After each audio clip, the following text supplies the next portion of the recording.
Bom dia a todos. Bom estarmos aqui novamente juntos. Que realmente o Espírito do Senhor possa te tocar de forma profunda aí na sua casa.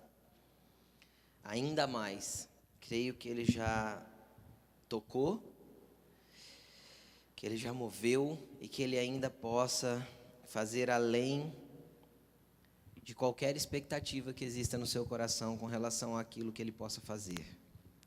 Amém? Gostaria de convidar você a abrir a sua Bíblia comigo no livro de Romanos, capítulo 6. Romanos, capítulo 6, no versículo 1. Abra a sua Bíblia aí.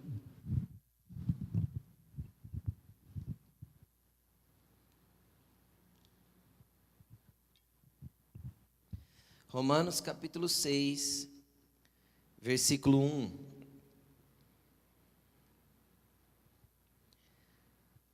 Acharam? Vamos orar? Senhor Jesus, obrigado por esta palavra. Obrigado por aquilo que o Senhor quer comunicar aos nossos corações nessa manhã. Eu te peço que o Senhor venha de forma intensa, Pai, de forma forte.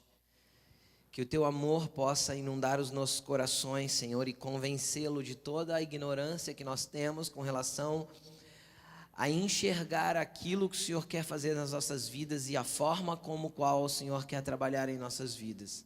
Pedimos que o Senhor abra o entendimento, Senhor, de cada filho nesta manhã. O Senhor abra o entendimento de cada pessoa ouvindo, Senhor, este canal de YouTube. O Senhor abra o entendimento de cada vida que está nas suas casas agora vendo.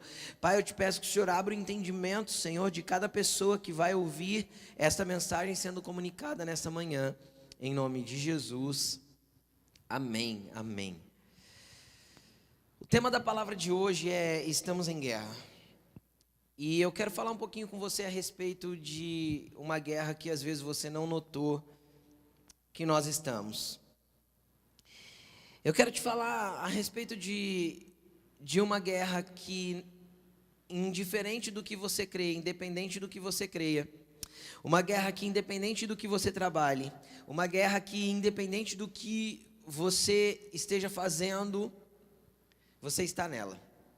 E eu não estou falando de uma guerra contra o coronavírus, eu não estou falando de uma guerra contra as demais doenças existentes no planeta, eu não estou falando de uma guerra contra a fome, eu não estou falando de uma guerra contra sistemas políticos corruptos, eu não estou falando de uma guerra do presidente contra os governadores, dos governadores contra o presidente, eu não estou falando das guerras que estão sendo noticiadas nos jornais, nas mídias, eu não estou falando disso, eu estou falando de uma guerra pessoal que cada um de nós vivemos. Eu quero falar com você nessa manhã de uma guerra que cada um de nós estamos enfrentando todo o tempo na nossa vida e que de verdade a nossa vida depende completamente de como nós nos posicionamos nessa guerra. Sabe o que é interessante? É que Jesus falou mais sobre vigilância e sobre estar atento do que sobre, por exemplo, inferno. Jesus falou mais sobre vigilância e sobre estar atento do que, como por exemplo, o céu. Quando Jesus tentava alertar os discípulos sobre as coisas que estariam chegando e as coisas que haveriam de vir, uma frase era sempre enfatizada nos ensinos de Jesus: estejam atentos, vigiai. Se você ler Mateus 24, Jesus explica ali como será o desenvolvimento de alguns fatos dos fins dos tempos. Você vai ver que ele sempre completa para os discípulos dizendo: estejam atentos, vigiem. Quando Jesus estava prestes a ir para a cruz, e ali estava acontecendo toda uma movimentação, não só natural, para que Jesus fosse preso, mas muito além da natural, existia uma movimentação espiritual enorme, gigantesca ali no momento que Jesus estava indo para a cruz, sendo levado preso para ir para a cruz. Ele olha para os discípulos e ele repete essa mesma frase: vigiem, estejam atentos. E eu quero falar um pouquinho a respeito disso e o quanto isso afeta a nossa vida.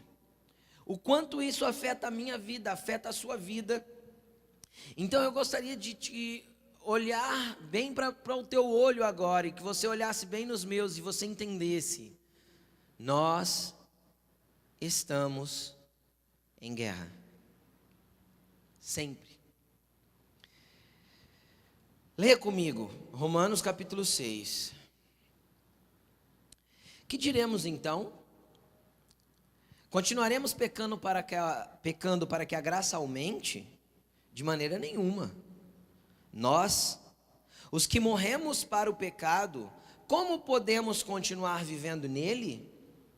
Ou vocês não sabem que todos nós que fomos batizados em Cristo Jesus, fomos batizados na sua morte? Portanto, fomos sepultados com ele na morte por meio do batismo, a fim de que assim como ele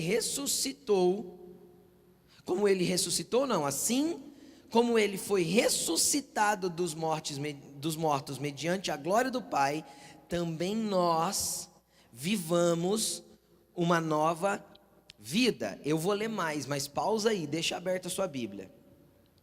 Preste atenção aqui numa coisa, eu quero falar com você que às vezes, até agora, essa palavra não fez sentido nenhum para você. Preste atenção aqui em mim. No Evangelho de João, no livro de João da Bíblia, o João, discípulo de Jesus, no capítulo 1, no verso 12, ele diz o seguinte: que todos aqueles que receberam Jesus e que creem no seu nome, foi dado a essas pessoas autoridade, legalidade para se tornarem filhos de Deus. Então o apóstolo João faz uma afirmação muito interessante. Vem comigo que você vai entender. Eu tenho que crer em Jesus e receber Ele. E às vezes você aí na sua casa, você pode estar pensando assim: eu creio em Jesus. Que ótimo. Um grande passo você já deu. Que bom que você crê em Jesus, isso é algo maravilhoso. Independente da linha de ensinamento que você teve a respeito dele, se você crê nele, isso é algo incrível, maravilhoso. Por quê? Porque se você crer nele e você recebe ele, e essa palavra receber, quando a gente pega todas as vezes que a gente fala de receber na Bíblia, é trazer para dentro mesmo, é colocar é inserir. E se você crê em Jesus e você acredita que Ele já habita dentro de você, ou você pelo menos se abriu, ou está disponível para se abrir nessa manhã e dizer para Ele assim: Senhor, então eu quero te receber na minha casa, então eu quero te receber na minha história, então eu quero te receber dentro de mim. Uau! Então você já tem autoridade para se tornar filho. Então já foi te delegado uma autorização para que você se torne filho de Deus. Agora, a partir disso, o apóstolo Paulo e o próprio Jesus afirmou que existem alguns outros passos. E isso a gente chama, para quem já é evangélico faz tempo, conhece como plano de salvação. Então você crê, você o recebe. E o recebendo, você é autorizado, você tem a legalidade, a autorização para se tornar filho. Tornando-se filho, você tem o próximo passo, que é confessar ele através do batismo. E aí aqui o apóstolo Paulo faz questão de trazer um simbolismo. Olha, vocês não sabem que todos os que foram batizados morreram com Cristo através do batismo? Para quê? Porque assim como ele foi ressuscitado dentre os mortos pela glória do Pai, assim também nós andemos em novidade de vida. Então vamos lá. Se nós estamos acreditando em Jesus, se nós estamos dizendo que o recebemos, que temos Jesus, mas se não começa a surgir em nós uma vida nova, uma mudança de conduta, uma novidade daquilo que nós vivemos, nós devemos nos questionar a respeito do quanto nós realmente entregamos a nossa vida para Ele. O passo número 1 disso é você entender a necessidade de ser batizado. Ser batizado com consciência do que você está fazendo. Porque pode ser que você tenha sido batizado, mas sem consciência do que estava fazendo. Então o apóstolo Paulo diz que se nós fomos sepultados com ele através do batismo, na sua morte, nós também ressuscitamos com ele para uma nova vida. Então, se você está com alguém na tua sala, você vai olhar para essa pessoa e vai falar assim, ó, você precisa andar em novidade de vida. Fala de novo, você precisa andar em novidade de vida. Sim, é isso, nós precisamos andar com uma vida diferente. Então entenda uma coisa, quando Jesus veio e morreu na cruz por mim, por você, quando Jesus vem, se entrega para morrer, para levar a minha culpa, a tua culpa, e Ele nos abre um caminho para chegar a Ele, através de crermos, recebermos, batizarmos e então termos uma novidade de vida. Jesus não fazia isso para que nós tivéssemos coisas. Jesus não fazia isso para que nós pudéssemos acumular bens. Jesus não fazia isso para te dar 3 empresas e 2 carros e 5 funcionários. Jesus não fazia isso para te acumular de coisas. Jesus morreu para resgatar a nossa vida e para trazer para nós algo novo, uma novidade de vida. Agora, quando eu falo em andar em uma novidade de vida, eu estou falando em experimentar coisas novas vindas da parte de Deus. Eu estou falando em realmente entrar em um novo lugar. Só que sempre que eu preciso entrar em um novo lugar, automaticamente eu preciso abandonar o lugar que eu estava anteriormente. É muito simples de entender. Se você foi promovido no teu trabalho, preste atenção aqui em mim. E você foi promovido e essa promoção muda você de sala, por exemplo, você teria que ir para uma outra sala, porque você saiu da sala de supervisor e foi para a sala de gerente. Automaticamente você precisa deixar a sua sala de supervisor. Agora vamos imaginar que essa sala de supervisor tivesse uma grande vidraça e que você ama ficar olhando por aquela vidraça, porque você gosta da posição que aquela sala está colocada. Só que a sala de gerente, a vidraça não tem tanto benefício assim, a vista não é tão bonita. E você olha para o seu chefe e diz assim, não, eu não quero ser gerente, porque eu prefiro a minha sala com vistas bonitas, a vista que eu gosto, a vista daquilo que eu gosto de ver, do que me tornar gerente para ficar naquela sala que a vista não é tão boa assim.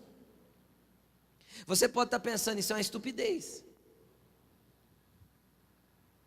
Você pode estar pensando, para pastor, que idiotice, ninguém deixaria de ser promovido, de sair de uma supervisão para ir para uma gerência por causa da sala. Sim, eu concordo com vocês que é uma estupidez, porém nós fazemos isso o tempo todo no ambiente espiritual. Jesus, ele abriu acesso para que nós entrássemos em lugares novos, de uma novidade de vida, de um lugar de autoridade, de um lugar de relacionamento, de um lugar de conhecer coisas espirituais muito maior, um nível de autoridade muito maior, um lugar de filho, mas filho na essência de ter a certeza de quem é meu pai e de saber de toda herança que ele tem, que toda herança que ele tem é minha. Nós substituímos isso porque nós gostamos de algumas vistas, de algumas vidraças, de alguns móveis, da cadeira que parecia ser mais confortável na sala anterior. Querido, Deus quer te tirar do lugar que você está hoje. Deus quer te arrancar dessa situação difícil que você está vivendo. Deus quer te mover deste lugar para que você viva uma vida nova, uma novidade de vida. Deus quer te arrancar da sala de supervisor ou da sala de funcionário para te colocar numa sala de filho, Deus quer te arrancar de um lugar de escravo para te colocar num lugar de herdeiro. O problema é que muitas vezes você gosta da salinha de escravo. Você gosta da salinha onde você vê o que gosta de ver, você assiste o que gosta de assistir, você pratica o que gosta de praticar, e você fica com aquilo que é preferível a você do que com aquilo que Deus está te querendo te conduzir para um novo lugar. Então você está em guerra. Então nós estamos em guerra. Guerra contra o quê? Contra os meus próprios desejos? Contra a sala que eu não quero abandonar? Contra os lugares que eu já devia ter saído e permaneço? Porque sem guerrear contra esses lugares, eu nunca vou estar no centro da vontade de Deus, e eu nunca vou viver o que Deus tem para mim. Você pode estar vivendo algo incrível, querido, preste atenção. Você pode estar vivendo algo sobrenatural nesses dias, e você pode estar falando: pastor, eu andava em trevas e enxerguei a luz, como nós cantamos na primeira canção hoje. Primeira canção que a Lili ministrou aqui foi justamente sobre isso. Sublime graça, doce o som que salva o pecador. Uau, isso é maravilhoso. E às vezes você está vivendo esses dias. Deixa eu te falar, desfrute, aproveite, vive intensamente essa graça que te inundou. Mas não é só isso que Deus tem para você. O evangelho não é só para salvação, ele é para condução. É diferente. Preste atenção. Eu já tive o prazer, e eu posso dizer que é um prazer porque é muito legal ver isso. Eu tive a oportunidade de conhecer o mar quando ainda era criança. E eu não vou pedir para você levantar a mão. Se eu estivesse aqui na igreja com todo mundo, eu ia perguntar assim: quem aqui já conhece o mar? Mas aí eu não vejo sua mão.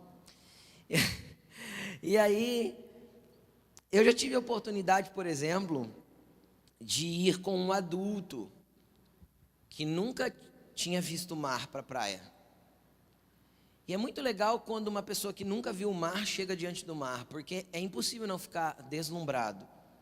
É impossível não ficar admirado com a grandeza, com a imensidão, com a beleza, com as ondas que nunca desligam, né? Nunca param. É impossível não ficar admirado com o mar. E principalmente nós que moramos longe do mar, né? E aí é interessante que quando a gente fala do mar, a gente tem níveis. Eu posso estar na areia e deixar aquela onda bem pequenininha molhar nos meus pés.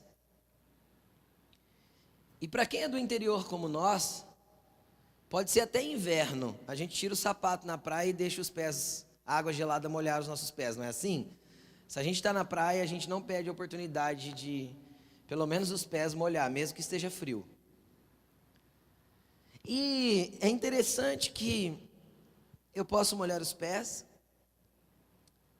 eu posso ir um pouquinho mais fundo e brincar de pular as ondas ali na beira na parte rasa. Eu posso ir mais fundo e me molhar por completo. Eu posso ir um pouco mais fundo e nadar no mar, junto com as ondas. Eu posso aprender a pegar a onda de bodyboard. Eu posso aprender a surfar. E eu posso ser um mergulhador. Tudo isso é feito no mar, o mesmo mar, a mesma água. São níveis diferentes de lugares que nós alcançamos dentro do mesmo mar, na mesma água. Jesus Cristo é esse mar. A sublime graça te alcançou, tocou seus pés. Às vezes você já está pulando algumas ondas e está achando o máximo.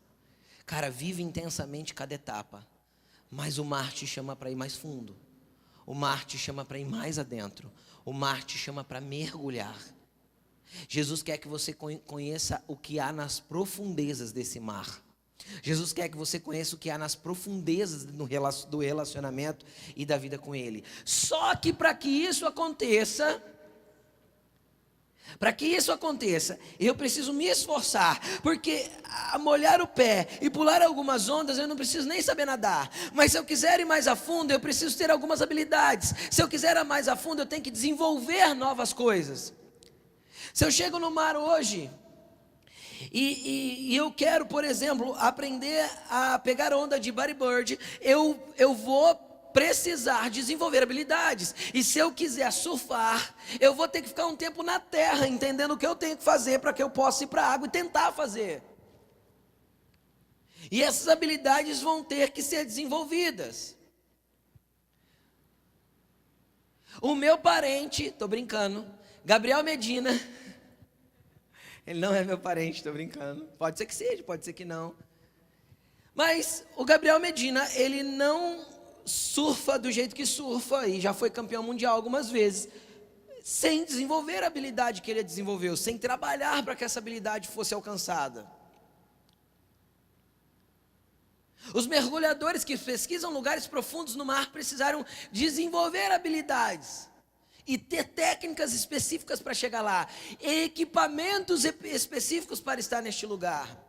Então isso me traz um comparativo com a mesma questão da graça. Alguns níveis eu acesso porque o Pai pegou na minha mão e me levou. Outros níveis o Pai entra mais profundo e só me chama e fala: filho, vem, porque você precisa desenvolver aquilo que eu estou te chamando a desenvolver.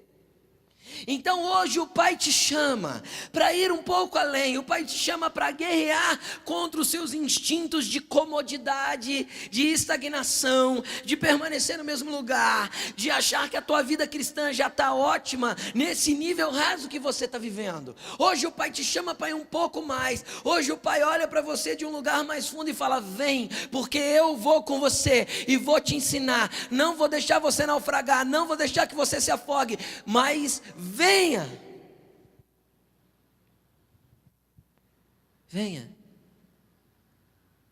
Cara, e aí nós precisamos entrar nessa guerra, e eu quero continuar a leitura com você para que você entenda melhor. Nós paramos no versículo 4, o versículo 5 agora, diz assim: dessa forma, como dessa forma, ou seja, já unidos em Cristo, já batizados, já mortos e ressuscitados com Ele para uma nova vida. Dessa forma, fomos unidos a Ele, fomos unidos a Jesus, na semelhança da sua morte. Certamente, também seremos na semelhança da sua ressurreição. Paulo já está falando de outro aspecto, de quando Ele voltar. Nós seremos reunidos a Ele na semelhança da ressurreição que Ele tem, corpo glorificado. Versículo 6: pois sabemos que o nosso velho homem foi crucificado com Ele para que o corpo do pecado seja destruído. Nosso velho homem, lembra que eu falei que Jesus quer colocar você numa nova maneira de viver? Então aquela velha maneira de viver, a salinha velha do escritório, preste atenção, aquele lugar que você não queria abandonar porque você tem prazer naquele lugar, Jesus quer que você faça morrer. E essa é a guerra. E Ele está falando assim: olha, você precisa saber que o teu velho homem foi crucificado com Ele para que o corpo do pecado seja destruído. Então existe uma estrutura pecaminosa dentro de nós, existe uma estrutura de desejos ruins dentro de nós. Vamos continuar. E não mais sejamos escravos do pecado, porque de Deus você é filho, do pecado você é escravo. De Deus você é herdeiro, do pecado você só herda a morte, porque o salário do pecado é a morte. Vamos continuar. Pois quem morreu foi justificado do pecado. O que ele está falando? Se você consegue lutar contra a sua carne e colocar ela num lugar de morte, o pecado já não tem operação na tua vida, porque nenhum morto pode pecar. Morto não se ofende, não se irrita, morto não fica mal, morto não fica com mimimi, morto não é Nutelinha. Morto está entregue. rendido. Vamos continuar. Ora, se morremos com Cristo, versículo 8, cremos que também com Ele viveremos. Se morremos com Cristo, essa novidade de vida tem que ser com Ele. Nós morremos com Ele, vivemos com Ele. Se eu digo que eu estou morto para o pecado, que a graça já me alcançou, que eu já toquei um lugar de glória, mas eu não vivo com Cristo, tem alguma coisa errada? Pois, versículo 9, sabemos que tendo sido ressuscitado dos mortos, Cristo não pode morrer outra vez, a morte não tem mais domínio sobre ele. Porque morrendo, ele morreu para o pecado de uma vez por todas, mas vivendo, vive para Deus. Está falando de Cristo, que morreu para o pecado de uma vez por todas, inclusive para matar o meu pecado. Agora, o centro da palavra, o centro das guerras que eu quero te explicar, começa aqui no versículo 11, e daqui para frente eu quero explicar algumas coisas muito interessantes para você. Vamos lá. Diz assim, ó: da mesma forma, considerem-se mortos para o pecado, mas vivos para Deus em Cristo Jesus. Segura o versículo. Deixa eu te explicar uma coisa.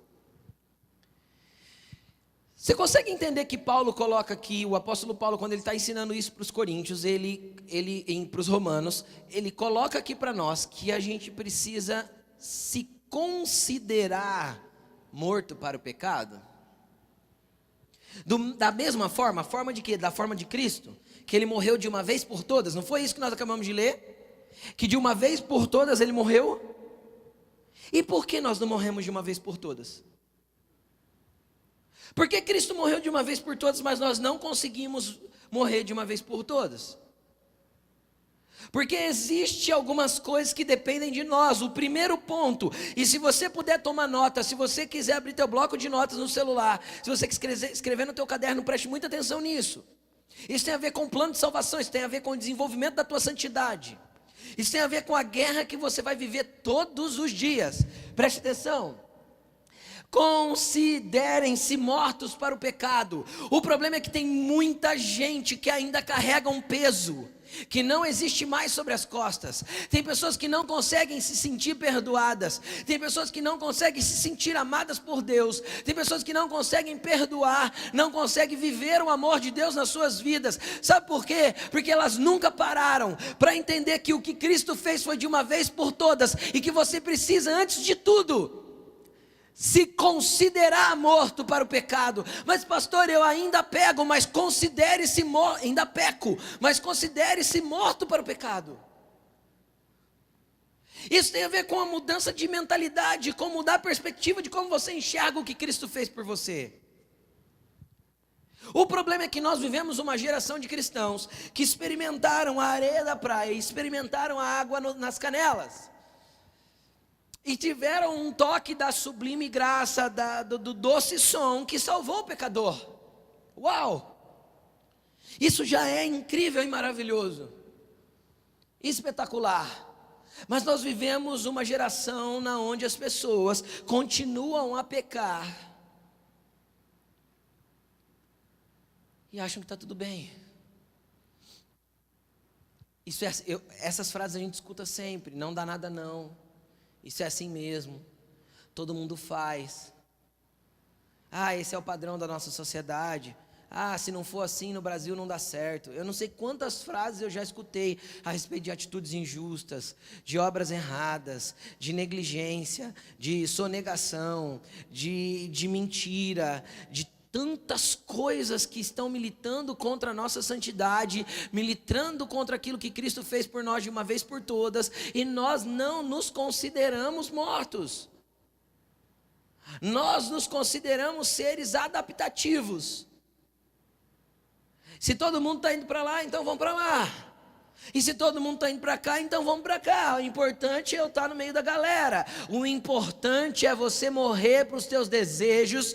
O importante é você abandonar a sua sala de vidraça boa. O importante é você entrar em um novo lugar. O importante é você guardar a tua vida no Senhor. O importante é viver você viver novidade de vida.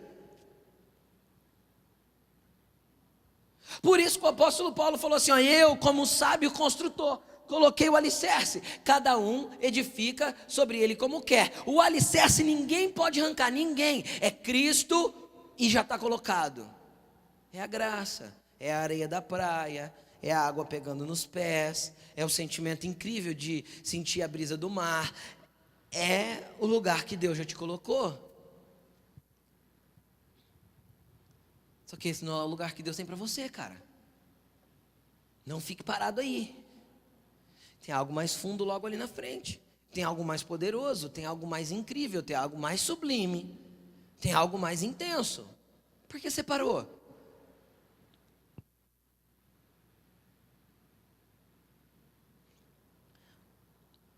Uma vez conversando com uma pessoa, trazendo uma orientação para ela, eu fiz a seguinte observação: olha, você é tão intenso em tudo que você faz você se dedica tanto, você procura fazer tudo tão bem feito, e isso é louvável na tua vida. E eu disse, por que na tua vida com Deus você não faz assim? Por que a tua vida com Deus você anda de forma tão superficial e você acha que o que você já tem de Deus já está bom? E assim somos nós. A salinha de coordenador já está bom para nós. Mas a sala de coordenador não é o propósito de Deus para a tua vida. Consegue entender o que eu estou falando? É um simbolismo com aquilo que já falei. A praia e a brisa e a água vindo nos pés de vez em quando, às vezes já está bom para você. Já supriram as suas necessidades. Já mudou a tua vida de lugar. Mas não é esse lugar que Deus tem para você. Esse lugar não é o lugar do propósito de Deus para a tua vida. Tem mais. Mais santidade. E automaticamente mais guerra. Guerra contra o quê, pastor? Guerra contra os seus desejos e instintos que te levam a pecar. Essa guerra nós estamos todo dia. E aí a primeira guerra que eu tenho que ter é contra meu posicionamento de entendimento.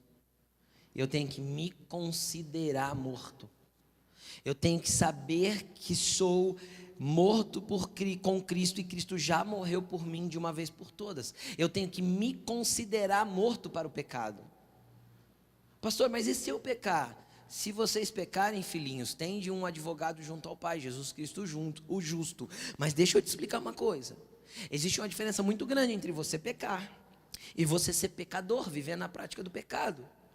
E você pode ser um cristão que tem vivido pecando, sem sequer perceber que está pecando, porque você já não se vê mais na guerra. Você já está tão desatento que a guerra já te envolveu, e você nem percebeu. E aí, se nós formos continuar, versículo 12, ele vai dizer assim, ó: então primeiro eu tenho que me considerar, primeiro eu tenho que ter uma mudança de atitude. Eu sou salvo, eu sou salvo, eu sou filho, eu sou herdeiro, eu estou morto para aquilo que eu gostaria de fazer, mas que é pecado, e pronto. E aí ele diz, portanto, não permitam que o pecado continue dominando seus corpos imortais, fazendo que vocês obedeçam seus desejos. Eu não vejo Paulo orientando assim, ó, quando você se sentir, presta atenção aqui, quando você se sentir mal, peça para o Espírito Santo vir te consolar. Não é para isso, Consolador. Isso aqui tem a ver com as nossas guerras internas, tem a ver com as disputas da nossa alma, com a nossa carne, com o nosso espírito, tem a ver com as nossas guerras interiores. Isso tem a ver comigo. Ele não está falando para eu orar para que Deus não permita eu pecar. Jesus me ensinou, não ore, não nos deixe cair em tentação. Então existe um auxílio de Deus. Mais um versículo que o próprio apóstolo Paulo cita. O apóstolo Paulo diz que não existe tentação a não ser humana. É lógico que não existe tentação a não ser tentação que vem do próprio homem. Por quê? Porque tem a ver com você obedecer os seus desejos. Toda tentação está baseada num desejo que você tem dentro de você. E não adianta a gente deixar isso mais bonitinho. É isso. Toda tentação é pautada em desejos que eu já tenho. É muito simples de explicar. Eu sou uma pessoa que nunca me envolvi em problema de bebida alcoólica e de bebedice. Se alguém coloca um copo de cerveja perto de mim e me oferece como tentação, aquilo para mim é nojento, eu acho fedido. Cerveja fede. Essa é a minha concepção de cerveja. Para uma pessoa que tinha problema com cerveja e bebia muito, aquilo para ele faz a boca salivar. Estão entendendo? Por quê? Porque existe um desejo de beber. Ele, no homem natural, beberia até ficar grogue de bêbado. E estaria contando para os amigos na segunda-feira que bebeu 2 caixas em 3. É assim, isso é motivo de aplauso. Então, esse contexto não faz diferença para mim, porque não é um desejo que me pega. Não existe ele dentro de mim. Pelo contrário, é algo que não é agradável ao meu paladar. Então, isso nunca seria uma tentação para mim. Nunca. E se não é uma tentação para mim, eu não preciso lutar contra. Não é guerra. Não tem guerra nenhuma nisso. E ele está falando, vocês não devem permitir que o pecado domine seus corpos mortais. Não deve permitir. Fazendo que vocês obedeçam aos seus desejos. Aí vem o problema. Eu só obedeço quem eu sou escravo. Obediência fala de se submeter incondicionalmente, sim ou não? Quem lembra quando você era criança que o pai falava assim, o pai mandava você fazer alguma coisa, pai, por quê? Por quê? O pai falava assim, eu estou mandando, só obedece. Não é assim? Por quê? Porque eu estou mandando, obedece, ó, quieta. Cara, isso é obediência. Agora, a gente só pode obedecer a quem a gente está sujeito. A gente só pode obedecer a quem a gente está colocado abaixo de. Agora, se o nosso corpo obedece os nossos desejos, nós ainda estamos dominados pelo pecado. Então, o sacrifício da cruz ainda não fez efeito definitivo na minha vida. E esse é um processo que eu tenho que desenvolver. Guerra, guerra e guerra. Contra quem, pastor? Contra o quê? É contra Satanás, porque eu vou fazer uma guerra espiritual agora, em nome de Jesus Cristo, eu vou arrancar. Cara, isso existe, mas não para esse ambiente de matar desejo. Para esse ambiente de matar desejo, você arranca a tua espada espiritual que você tem, vira ela e bate em você. E fala para você mesmo, morra, morra, morra. Você não vai ceder aquilo que você quer. É por isso que eu vejo o apóstolo Paulo falando assim, olha, eu pego meu corpo, esmurro ele 3 vezes ao dia e reduzo ele à servidão. E ele não era um cara que se autoflagelava. Deu trava-língua aqui. Ele não fazia autoflagelo. Não fazia. Não está falando de se bater, ele está falando de mortificar. Agora, para comigo e pensa um pouquinho. Qual foi a última vez que você obedeceu os seus desejos? Aí você pode estar pensando, pastor, hoje de manhã. Pastor, ontem à noite. Antes de ontem. Pois é. Para onde eu volto, pastor? Você volta para o advogado, Jesus Cristo o justo. O sacrifício dele de vencer o pecado foi de uma vez por todas, para te tirar desse lugar de pecado. E eu estou falando com você, cristão.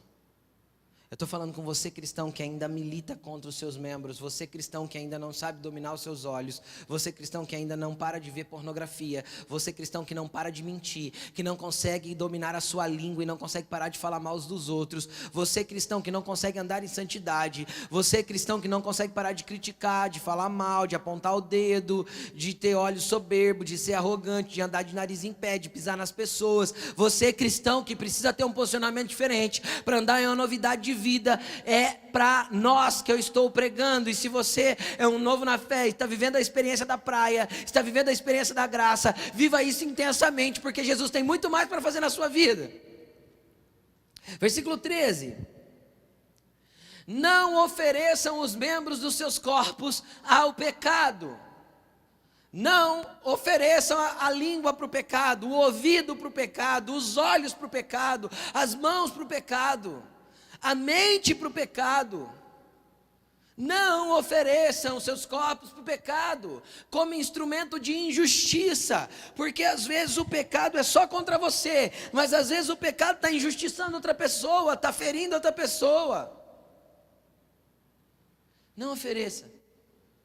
Antes, ofereçam-se a Deus como quem voltou da morte para a vida, e ofereçam os membros dos seus corpos a Ele como instrumentos de justiça. Tem um caminho. Quando Satanás vir te tentar, preste atenção.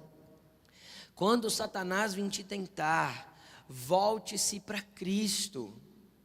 Quando Satanás vir te tentar, coloque um louvor e adore. Quando Satanás vir te tentar, grite de adoração, grite de santificação, grite pelo Espírito Santo, grite por socorro. Não vem tentação senão humana. Então toda tentação tem padrão humano, mas junto com ela, Deus dá o escape, uma válvula para você sair ileso. Então veja bem, a tentação é humana, o escape é sobrenatural porque vem de Deus. Por que nós não recorremos ao escape? Por que nós não gritamos para o Espírito Santo na hora que estamos sendo tentados? Espírito Santo, socorro, eu não quero cair, eu não vou ceder. Louve, adore, ligue para alguém. Pega o telefone, ligue para alguém que você ama, ligue para alguém que pode te dar palavras de Deus na tua vida. Fala, cara, eu estou sendo tentado, ora por mim, me ajuda, fala alguma coisa.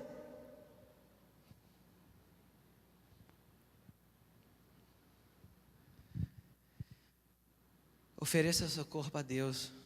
Essa guerra não vai acabar. Credo, pastor, eu não vou conseguir vencer o pecado. Vai, mas você não vai conseguir matar os desejos. Vencer o pecado, sim, o desejo é parte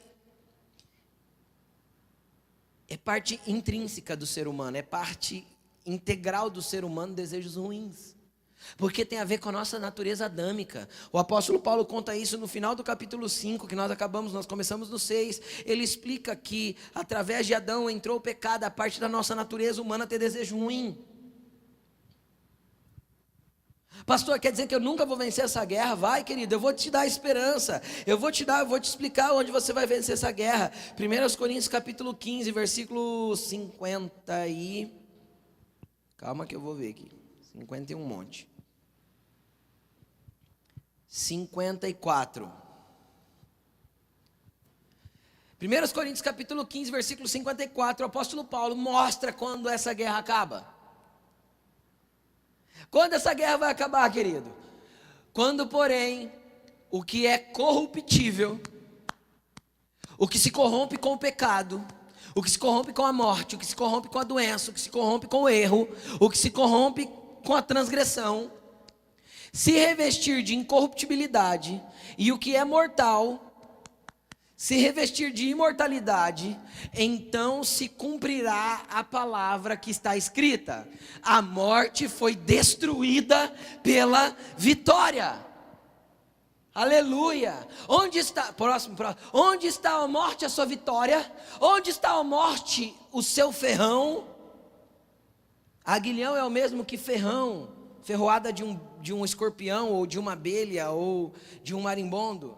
Onde está a morte? Não, deixa lá no outro anterior. Onde está a morte, a sua vitória? Cara, vai chegar um dia em que breve, o Deus da paz esmagará Satanás, o tentador, aquele que fica militando e tentando fazer com que cedamos aos nossos desejos. Em breve, o Deus da paz vai esmagar Satanás debaixo dos nossos pés. Uhul!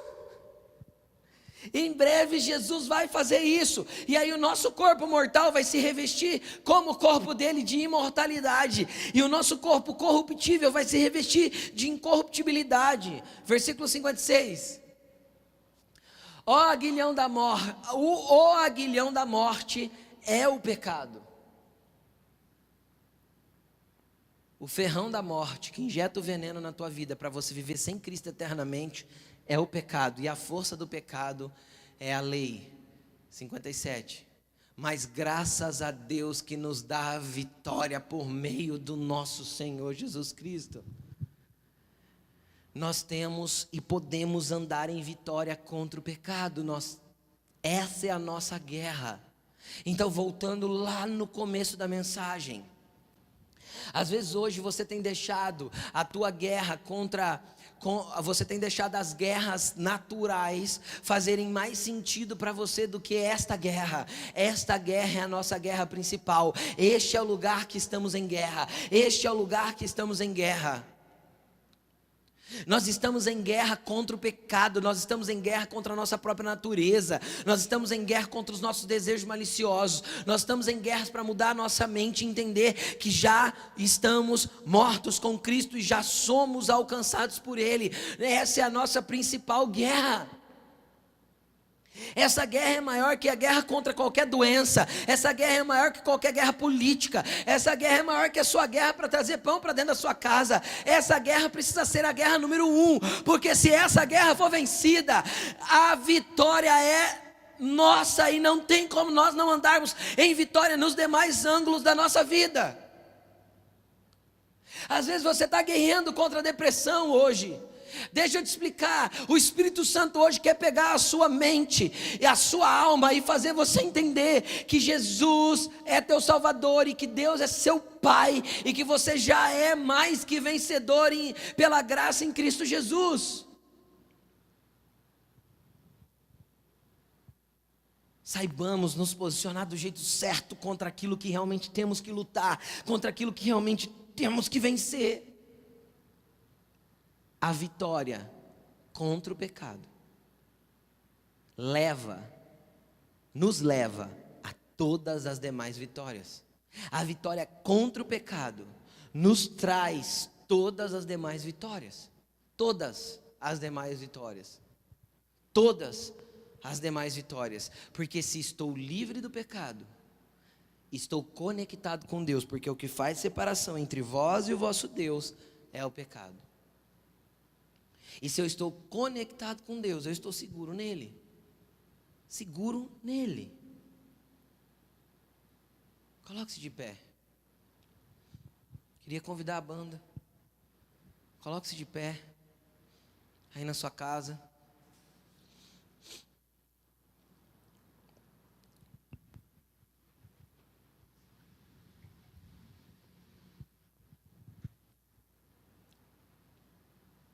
Coloque-se de pé, feche seus olhos. Se hoje você estava desatento na guerra, sabe qual que é o problema de uma pessoa desatenta na guerra? Sabe por que Jesus falou tanto sobre vigiar? Porque uma pessoa desatenta na guerra, ela morre. A guerra ceifa a vida dela. Então que nós andemos vigilantes, sóbrios.